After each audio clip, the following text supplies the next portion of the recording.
Ton âme crie à l'aide pour retrouver la concentration, mais ton esprit se noie dans le bruit.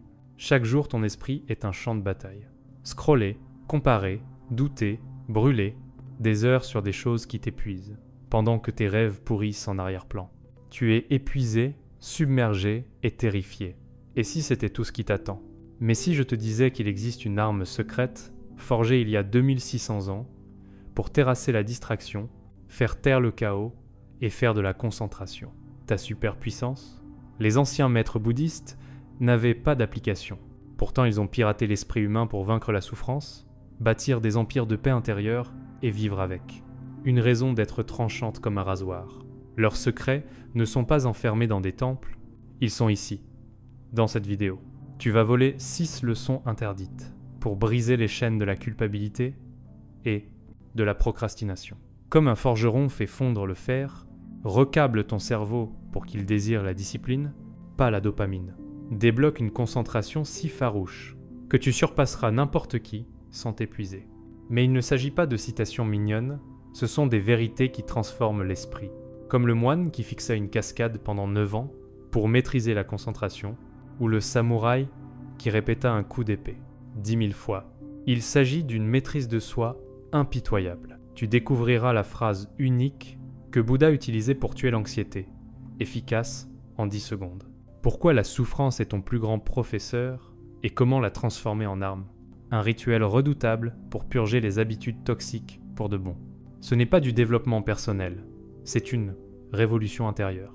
Si tu es prêt à cesser d'être un prisonnier de ton esprit et à en devenir le maître, ne cligne pas des yeux. Ton futur moi te regarde, vas-tu le laisser tomber? Leçon 1, le tour du potier du karma. La vie est comme de l'argile qui tourne sur un tour de potier, informe au début, mais pleine de potentiel. Tu es le potier. Tes mains, tes choix, tes actions façonnent la forme finale. Mais trop souvent, les gens blâment la roue tournante du destin, la chance ou des circonstances indépendantes de leur volonté. Ils attendent que la vie se modèle elle-même, ignorant que le vrai pouvoir a toujours été entre leurs mains. Dans le bouddhisme, le karma n'est pas une force mystique de chance, c'est une action intentionnelle. L'énergie que tu mets dans le monde et la façon dont elle te revient. Chaque pensée, chaque choix, chaque réponse est un coup de pinceau sur la toile de ton destin. Blâmer les autres pour tes difficultés, c'est comme laisser quelqu'un d'autre sculpter ton argile. Cela te dépouille de ton pouvoir. Mais la responsabilité n'est pas un fardeau, c'est la liberté. Dès l'instant où tu assumes pleinement ta vie, tu retrouves la capacité de la façonner. Bouddha a dit, tu es l'héritier de tes actions. Ce que tu sèmes, tu le récoltes. Médite sur cela. Chaque défi que tu affrontes est le reflet de quelque chose que tu as créé, permis ou ignoré. Et cette prise de conscience n'a pas pour but de te faire honte, elle a pour but de te réveiller. Car si tes choix passés ont bâti la réalité d'aujourd'hui, tes choix présents peuvent bâtir un nouveau futur. Imagine-toi te réveiller chaque matin et déclarer « Aujourd'hui, je crée ma réalité ». Comment cela changerait-il ta façon d'être? Laisserais-tu encore les distractions t'éloigner de tes objectifs? Gaspillerais-tu encore ton temps à attendre que quelqu'un d'autre arrange les choses pour toi?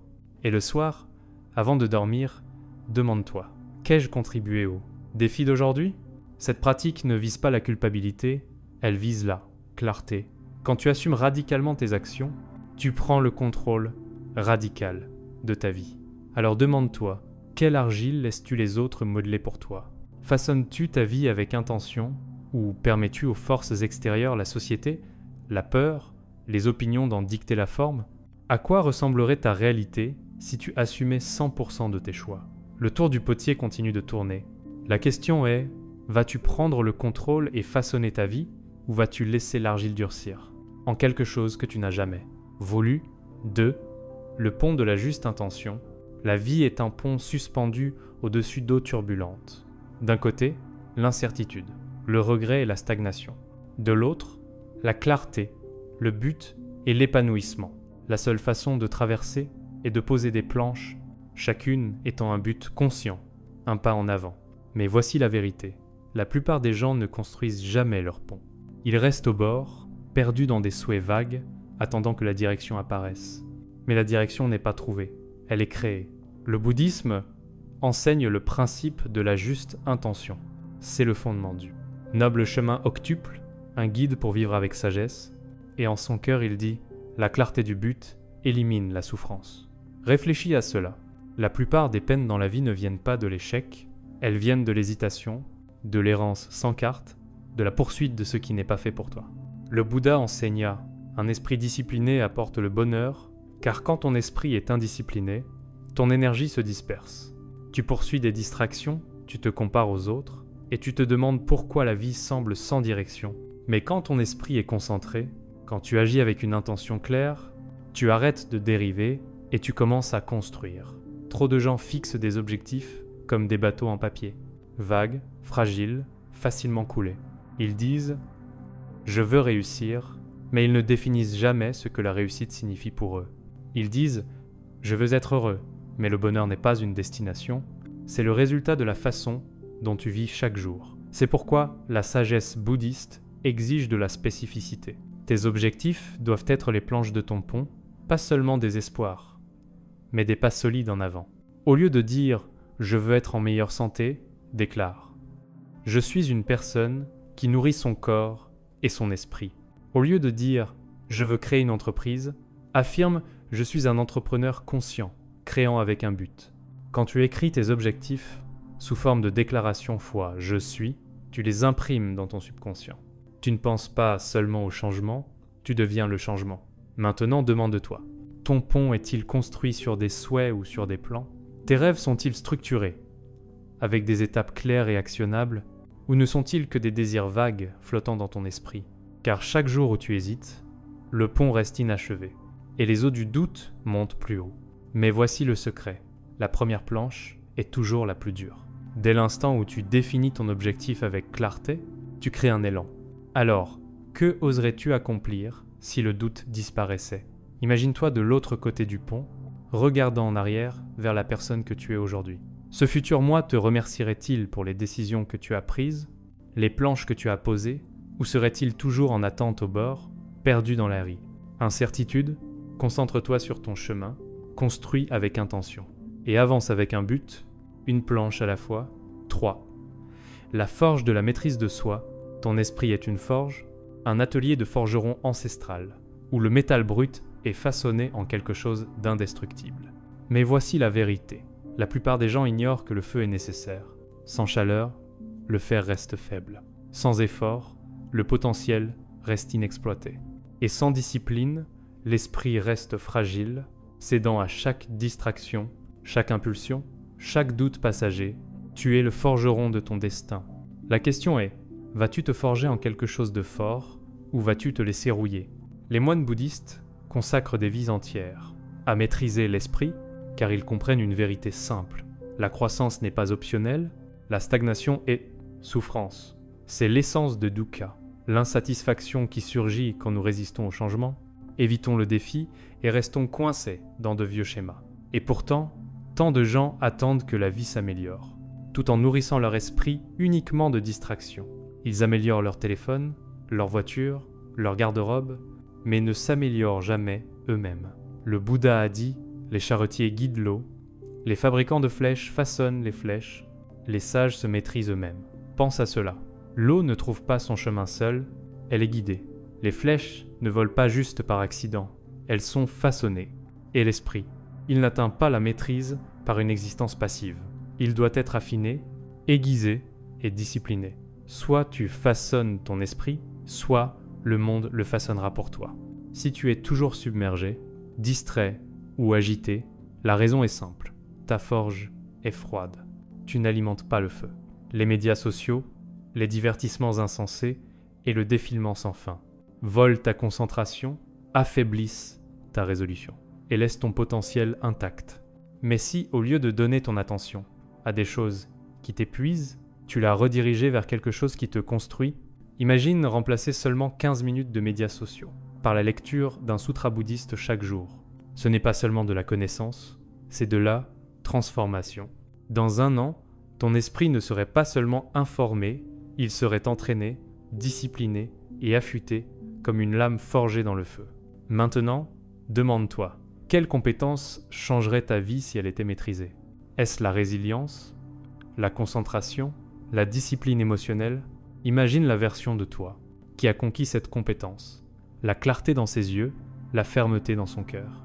Cette version de toi n'est pas un fantasme. Elle attend de l'autre côté de la discipline. Et voici la question à laquelle tu dois répondre, aujourd'hui. Et si ta prochaine mise à niveau n'était pas ton téléphone, mais ton esprit, et si, au lieu de poursuivre des distractions temporaires, tu investissais dans ta propre maîtrise de soi, le feu attend, la forge est prête. La question est, vas-tu entrer dans la chaleur ? 4. La discipline de l'archère. Un archer n'atteint pas la cible par chance. Il se tient ferme, aligne sa posture, stabilise sa respiration. Et alors seulement, avec précision, il relâche la flèche. La discipline est cette posture, la concentration est la flèche, et tes objectifs sont la cible. Mais voici la vérité. La plupart des gens n'atteignent jamais leur marque. Pas parce qu'ils manquent de talent, pas parce qu'ils sont incapables, mais parce qu'ils ne maintiennent jamais leur posture assez longtemps. Ils vacillent, ils se précipitent, ils abandonnent. Le bouddhisme enseigne le principe de la discipline éthique. Mais la discipline ne consiste pas en la restriction, elle consiste à créer un cadre assez solide pour soutenir ta liberté. Imagine une rivière sans berge. Elle inonde tout, sans direction, détruisant tout sur son passage. Mais quand on lui donne une structure, elle coule avec puissance, traversant les montagnes. Tes habitudes, tes routines, ta discipline quotidienne sont les berges qui guident la rivière de ta vie. Le Bouddha a dit, goutte à goutte, le pot d'eau se remplit. De même, le sage accumule le bien, petit à petit. Pense à cela. La réussite, la sagesse, la concentration ne sont pas bâties en grands moments spectaculaires. Elles sont le résultat de petites actions constantes, répétées, jusqu'à devenir qui tu es. Pourtant, la plupart des gens sous-estiment le pouvoir des petits actes. Ils pensent que 5 minutes de méditation sont trop courtes pour compter. Ils croient que lire une page de sagesse quotidiennement ne les changera pas. Mais tout comme une seule goutte d'eau semble insignifiante, avec le temps, elle remplit le pot. Avec le temps, elle te refaçonne. L'erreur que la plupart des gens font est d'attendre la motivation. Mais la motivation est comme le vent, imprévisible. La discipline est la posture de l'archer. Elle te maintient stable, même quand le vent tourne. Le secret, attache de nouvelles habitudes à des routines existantes. Ne dis pas simplement « je vais commencer à méditer ». Relie-la plutôt à quelque chose que tu fais déjà. Brosse-toi les dents, médite 5 minutes juste après. Prends ton café. Note 3 choses dont tu es reconnaissant avant la première gorgée. Quand les habitudes sont ancrées à quelque chose de familier, elles deviennent automatiques. Elles font partie de toi. Maintenant, demande-toi, quelle flèche quotidienne ne parviens-tu pas à relâcher ? Quelle est la petite habitude, la goutte d'effort, qui pourrait transformer ta vie si elle était répétée quotidiennement ? Car aucun archer n'atteint la cible sans pratique, aucune rivière ne creuse des vallées sans temps, et aucun esprit ne trouve la clarté sans discipline. Alors, quelle est l'habitude qui révolutionnerait ton année ? Visualise-toi 1 an plus tard, plus concentré, plus discipliné, plus maître de toi. Cette version de toi est construite, une goutte à la fois, une flèche à la fois, une habitude à la fois. Vas-tu tirer ? 5. La rive de l'équanimité. La vie est une rivière, imprévisible et indomptée. Certains jours, les eaux sont calmes, te portant sans effort vers l'avant. D'autres jours, elles font rage, te tirant vers le bas, t'entraînant dans des courants de stress, de doute et de frustration. La plupart des gens passent leur vie à lutter contre le courant, s'épuisant sur des choses qu'ils ne peuvent contrôler. Mais la vraie sagesse ne se trouve pas.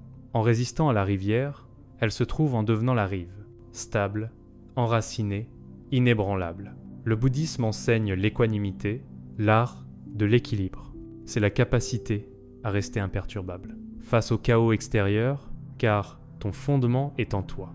C'est là que le bouddhisme rejoint le stoïcisme, où la paix ne se trouve pas en changeant le monde, mais en t'ancrant dans ce que tu contrôles. Le Bouddha a dit « La paix vient de l'intérieur, ne la cherche pas à l'extérieur ». Pourtant, la plupart des gens cherchent la paix au mauvais endroit. Ils essayent de contrôler les autres, obsèdent sur le futur et s'angoissent sur le passé. Ils luttent contre la rivière. Au lieu de tenir ferme sur la rive, la vérité est qu'il n'y a que 3 choses que tu peux jamais contrôler. Ton souffle, ton effort et ton éthique. Tout le reste n'est que de l'eau. Tu ne peux pas contrôler comment les autres te traitent, mais tu peux contrôler comment tu réponds. Tu ne peux pas contrôler les tempêtes de la vie, mais tu peux contrôler comment tu t'y prépares. Et pourtant, combien de fois gaspillons-nous de l'énergie sur des choses hors de notre portée, les opinions d'inconnus, les attentes de la société, les erreurs du passé. Mais si, au lieu d'essayer de contrôler l'incontrôlable, tu maîtrisais ce qui était déjà à ta portée, voici une pratique simple. Quand le stress monte, demande-toi, est-ce que c'est à moi de résoudre cela ? Si la réponse est oui, agis. Si la réponse est non, visualise-toi en le plaçant dans la rivière et en le laissant dériver. Imagine regarder tes soucis flotter vers l'aval, se dissolvant dans le flux. Car plus tu gaspilles d'énergie sur ce que tu ne peux changer, moins tu as de pouvoir pour façonner ce que tu peux. Alors demande-toi, contre quelle rivière essayes-tu de nager ? Est-ce le besoin de validation, la peur de l'incertitude, le désir de contrôler des résultats qui n'ont jamais été les tiens à dicter ? Maintenant, imagine combien d'énergie tu récupérerais si tu lâchais simplement prise, si tu arrêtais de lutter et au contraire tenais ferme. Car la vraie concentration ne consiste pas seulement en où tu diriges ton attention, mais en ce que tu choisis de relâcher.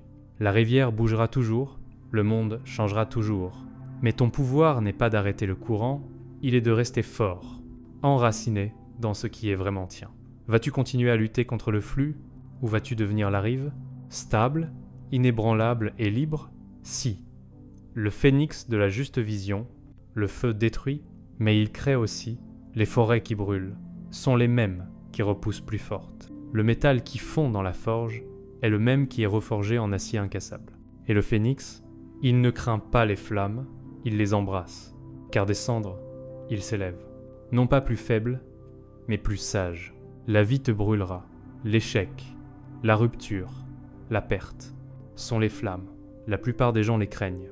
Ils fuient l'inconfort, évitent les risques et se cachent de la douleur. Mais le bouddhisme enseigne la juste vision. C'est la capacité de voir clairement, de recadrer la souffrance, de reconnaître que la douleur est inévitable, mais que la souffrance est optionnelle. La sagesse du Bouddha nous rappelle que ce qui te brise est souvent ce qui te construit. Pense à ta propre vie. Les revers qui semblent être des fins, le rejet, l'échec, les moments de désespoir. Et s'ils n'étaient pas des punitions, mais des préparations, et si au lieu d'être enterré, tu étais planté, chaque grande transformation est précédée par une épreuve. Le feu n'est pas là pour te détruire, il est là pour t'affiner. Quand la vie te terrasse, ne demande pas « pourquoi cela m'arrive-t-il ?» Demande « comment cela arrive-t-il pour moi ?» Ce changement de perspective change tout. L'entreprise qui a échoué, elle t'a forcé à innover. La relation brisée, elle t'a appris ta valeur. L'opportunité perdue, elle t'a redirigé vers quelque chose de plus grand. Chaque revers porte la graine d'une renaissance. Si tu choisis de le voir ainsi, voici une pratique simple. Après chaque échec, écris une phrase. Cela est arrivé pour moi parce que, remplace le blanc. Peu, et t'enseigne-t-il la résilience, te révèle-t-il une vérité que tu as ignorée, te libère-t-il le chemin pour quelque chose de mieux. Au début, ton esprit résistera, car la douleur exige un coupable. Mais quand tu passes de victime à étudiant, chaque perte devient une leçon, chaque feu devient du carburant. Alors demande-toi, quel feu évites-tu ? Qui pourrait te faire renaître ? Quel défi ? Quel risque ? Quelle vérité difficile ? Fuis-tu alors qu'en réalité, c'est la chose même ? Qui pourrait te transformer ? Car aucun phénix ne s'élève sans avoir d'abord affronté les flammes. Aucune personne ne grandit sans avoir d'abord fait face à la lutte. Le feu est inévitable. La question est, vas-tu le laisser te consumer ou vas-tu le laisser t'affiner ? Tes plus grands échecs ne sont pas des obstacles, ce sont des redirections divines. Et si ton pire moment n'était pas la fin, mais le commencement, et si, dans des années, tu regardais en arrière et réalisais que ce feu était le moment où tu es renaissancé, vas-tu craindre les flammes ou vas-tu t'élever ? Leçon bonus, le phare de la priorisation. Un phare ne poursuit pas les navires. Il ne vacille pas avec incertitude, ni ne bouge avec les marées. Il se tient ferme, inébranlable, brillant de sa lumière pour que les autres trouvent leur chemin. Mais la plupart des gens ne sont pas des phares. Ils sont perdus dans la tempête, tirés par les distractions, influencés par les obligations, disant oui à tout et se demandant pourquoi ils se sentent sans direction. La concentration ne consiste pas seulement en ce que tu fais, mais en ce que tu refuses de faire. Le zen enseigne Ishigami, l'immersion totale dans une tâche.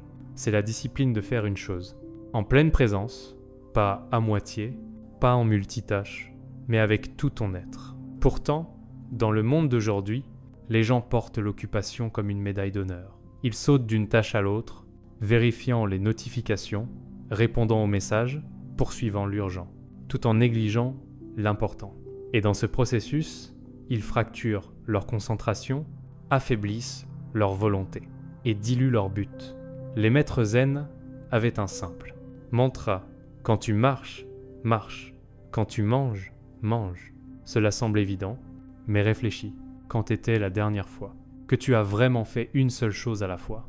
Chaque fois oui à la distraction est un fois non à la maîtrise. Chaque moment perdu dans la trivialité est un moment volé à ton héritage. Les plus grands esprits de l'histoire n'ont pas réussi en faisant plus, ils ont réussi en faisant moins, mais mieux. Bruce Lee a dit « Je ne crains pas l'homme qui a pratiqué 10 000 coups de pied une fois, mais l'homme qui a pratiqué un coup de pied 10 000 fois, c'est l'essence de la concentration profonde. Arrêter de disperser ton énergie dans des poursuites insignifiantes, et instead la verser dans quelque chose qui compte. » Voici une pratique simple. Utilise un bocal à distraction. Chaque fois que quelque chose te tente de quitter ta tâche, une pensée aléatoire, une notification, une soudaine envie de vérifier les emails, note-le et mets-le dans le bocal. À la fin de la journée, passe la liste en revue. Tu réaliseras que la plupart des distractions sont des illusions, de simples rides sur l'eau, qui semblaient importantes sur le moment, mais ne signifiaient rien à long terme. Cette seule habitude peut aiguiser ta concentration et te faire récupérer des heures de ta vie. Maintenant demande, toi, vers quel rivage ton phare? Guides-t-il les autres? Mènes-tu avec clarté ou dérives-tu, perdu dans la tempête des distractions?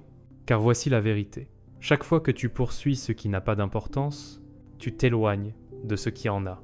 Chaque fois que tu choisis l'occupation au détriment du but, ton vrai travail reste inachevé. Alors, quel héritage meurt? Chaque fois que tu dis oui à l'un, insignifiant, quel chef-d'œuvre reste inachevé? Parce que ta concentration est volée par le bruit, le monde est plein de distractions. Mais tu n'es pas un navire ballotté par les vagues.